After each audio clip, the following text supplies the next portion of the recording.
আমি মোহাম্মদ আতাউর রহমান আতা, মানিকগঞ্জ ৩, ১৭০ মানিকগঞ্জ ৩ সদর সাটুরি আসনের প্রার্থী আছি। আমাকে নির্বাচন কমিশন নির্বাচনের সময় আমাকে রিটার্নিং অফিসার ১ জনের স্বাক্ষরের ৯ জন ঠিক আছে, একজন ঠিক নেই বলে যে করেছি সেটা আমি প্রুভ করেছি, সেও আমাকে স্বাক্ষর দিয়েছে, সেটা প্রমাণ দিয়েছি। আমাকে ইনশাল্লাহ বৈধ হয়েছি, আমার মনোনয়ন বৈধ হয়েছে, আমার প্রার্থিতা সঠিক ঠিকই গেছে ইনশাল্লাহ।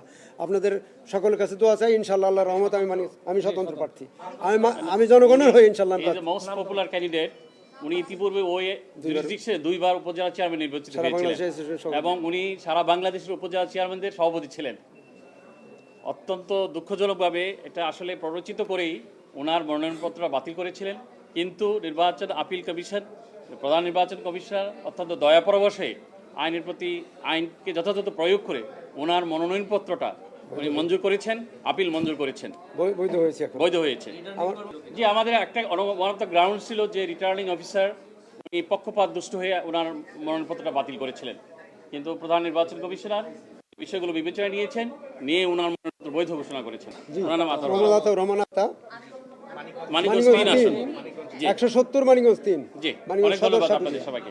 কারণ আপনারা জানেন ওখানে আরেকজন ক্যান্ডিডেট আছেন, টাকাওয়ালা মানুষ, তো তারা চায় আমার তার বিরুদ্ধে কোনো লোক না থাকুক। জি জি, এটা তো গত 18 সনে সে আমার তার কাছ থেকে নিয়ে ছিল, সে তখনও ঋণ খেলাপি বের হয়ে গেছিল।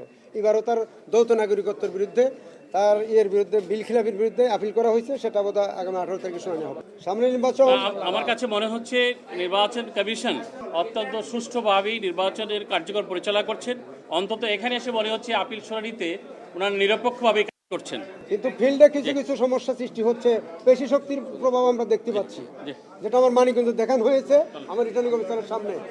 কাজে এটার আশা করি, এরপরেও আমরা আশা করছি এই নির্বাচন কমিশনের সুষ্ঠু পদক্ষেপের কারণে এই সমস্ত প্রতিবন্ধকতা, বাধা বিপত্তি, যারা 2-1 জন হোস্টেল কোনো সমস্যা থাকে সেগুলো কাটিয়ে উঠে সুন্দর পরিবেশে নির্বাচন হওয়ার জন্য আমরা আশা করি। এমনকি আমার জনগণ আমার পক্ষে আছে, মানিকগঞ্জের জনগণ আমার পক্ষে আছে, আশা করি সুন্দর সুষ্ঠু পরিবেশে নির্বাচন হবে।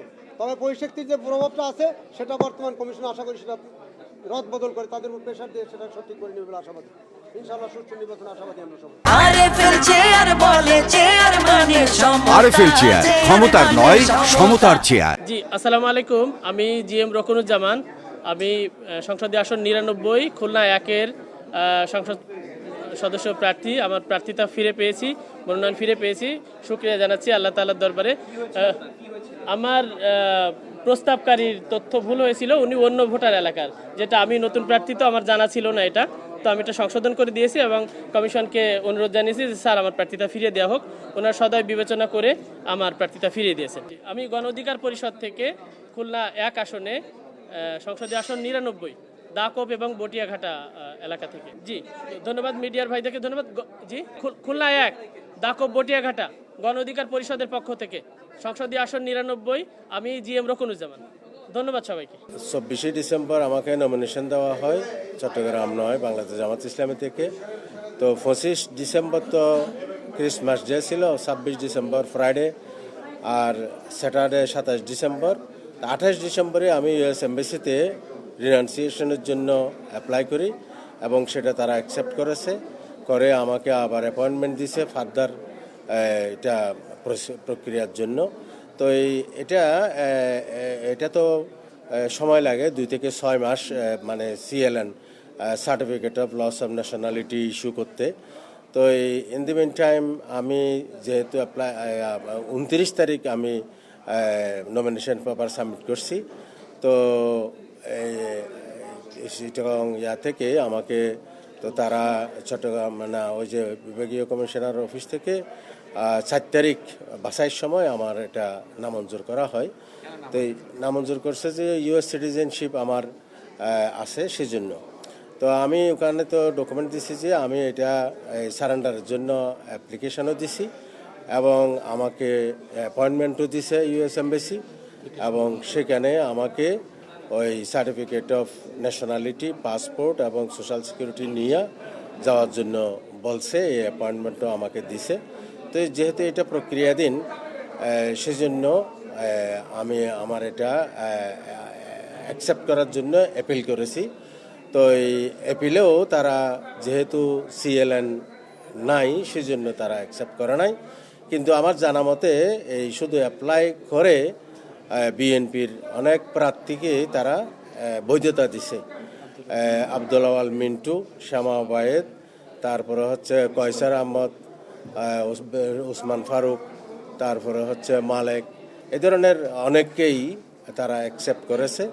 তো এই কাজেই এটা যেহেতু নমিনেশন দেবার আগে তো সারেন্ডার করার কোয়েশ্চেন আসে না, তো সেজন্য আমি নমিনেশনের পরেই তো সারেন্ডার প্রক্রিয়াটা শুরু করব।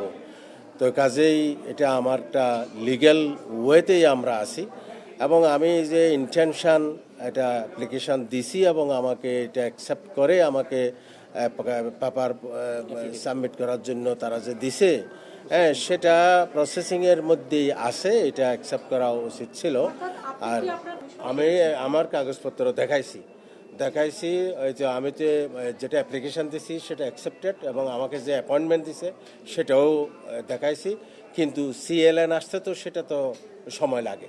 তো সিএলএন এখানে অনেকেরই সিএলএন নাই, হ্যাঁ, শুধু অ্যাপ্লাই করেই তো এখন।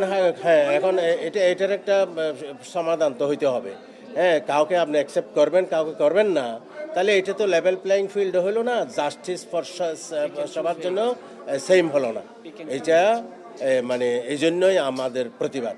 যদি কাউকে না করতো তাহলে আমার কোনো অবজেকশন ছিল না, আর যেহেতু অনেককেই করছে তাহলে আমাকেও করতে হবে, নইলে তো না। ওই যে এটা তো রিটার্নিং অফিসাররা বিভিন্ন জায়গায় এটা অ্যাকসেপ্ট করছে, সেজন্য আমি ব্যারিস্টারের সাথে কথা বলে সেটা সিদ্ধান্ত নেব।